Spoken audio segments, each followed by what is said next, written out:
1 and a 2 and a 1, 2, 3, 4.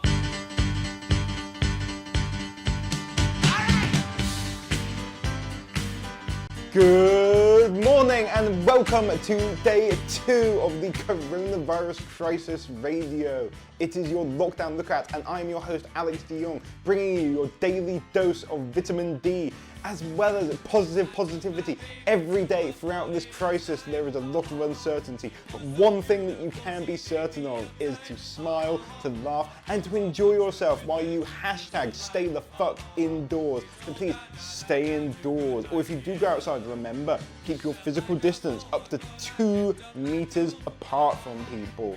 Now I'd like to thank everybody who joined us for our first show yesterday and everybody who left your comments, who left your likes, who left your shares. This show could not happen without you, and I would especially like to thank one very special person who wrote a message, Irina Suvrova.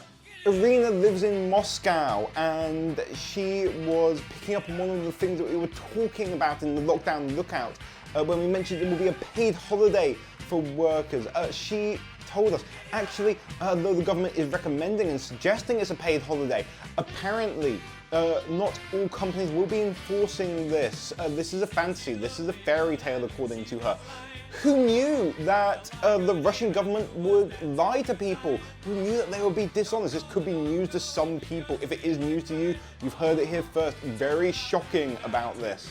So what are we going to talk about today? It is Thursday, Thankful Thursday. So what are you grateful for today? I'll tell you one thing that I'm really grateful for. I am grateful for this book, Marcus Aurelius Meditations. Written 2,500 years ago, but this copy was given to me 2.5 years ago by my good friend Andrew Brown.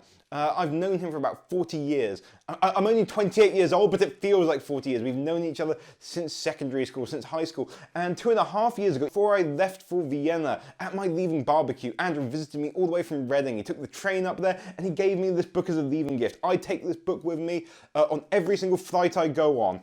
So what about Marcus Aurelius? He was a Roman emperor. And before he died, he wrote down some journals. He wrote down quite a lot of things. He never intended it to be published, but some people picked it up and they thought it was pretty cool stuff. It really is quite cool. I really enjoy it, and in these times of crisis, uncertainty, when there's a lot going on out there in the world, we can really take away a lot from Stoic philosophy. It's a philosophy based on action, based on spirit. It is not about reading a bunch of waffle, logic, or blah blah blah. You know, even though these things could be good, it's really about how to live your life. And there is one passage that I will share with you now.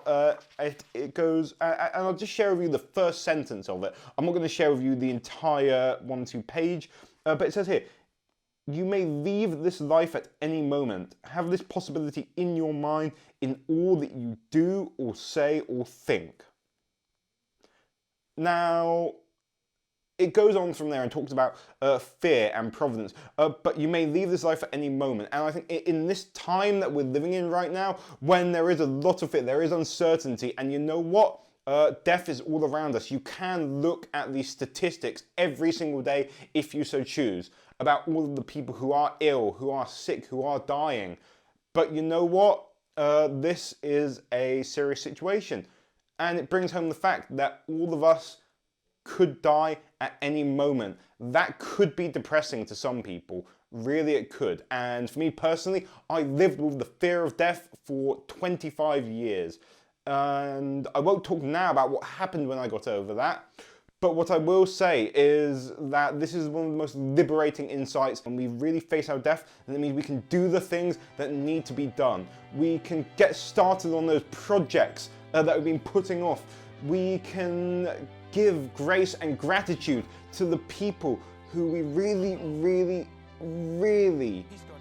are grateful for, the people who really mean a lot to us before they pass away or before we pass away. We can give our gift instead of escaping into, I don't know, computer games or movies or whatever.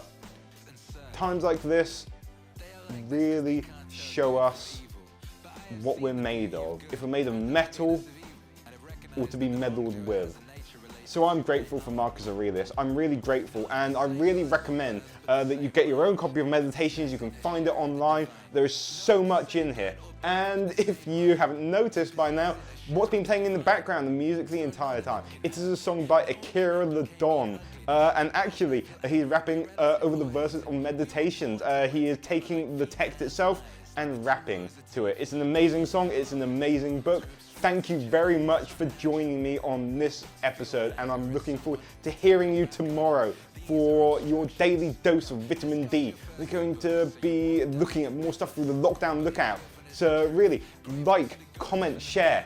If there is something going on in your country, perhaps like Irina, you face a different political situation, tell us about it, comment on it, let us know. And if you have read Meditations, or even if you haven't, if you've read Meditations, what is your favorite part of it? What's your favorite verse? Is there something that really resonates with you that you want to share with the world? Please do, because sharing is caring, and at this time, we need to have more caring and more sharing. So get your sunshine swallowed. It wasn't swallowed sunshine, was it? Spread that sunshine. Spread that sunshine. Yeah, spread sunshine. Good metaphor. See you tomorrow and have an amazing day. That is not allowed. Instead, as if you were dying right now, despise your flesh, a mess of blood, pieces of bone, a woven tangle of nerves, veins, arteries. Consider what the spirit is, air, and never the same air, but vomited out and gulped in again every instant. Finally, the intelligence. Think of it this way, you are an old man. Stop allowing your mind to be a slave, to be jerked about by selfish impulses, to kick against fate and the present, to mistrust the future. What is divine is full of providence. Even chance is not divorced from nature, from the inweaving and infolding of things governed by providence. Everything proceeds from it. And then there is necessity and the needs of the whole world, of which you are a part. Whatever the nature of the whole does and whatever serves to maintain it is good for every part of nature. The world is maintained by change in the elements and in the things they compose. That should be enough for you. Treat it as an axiom. Discard your thirst for books so you won't die in bitterness, but in cheerfulness and truth. Grateful to the gods from the bottom of your heart. Grateful to the gods from the bottom of your heart. Discard your thirst for books so you won't die in bitterness, but in cheerfulness and truth. Grateful to the gods from the bottom of your heart. Grateful to the gods from the bottom of your heart. Discard your thirst for books so you won't die in bitterness, but in cheerfulness and truth. Grateful to the gods from the bottom of your heart. Grateful to the gods from the bottom of your heart.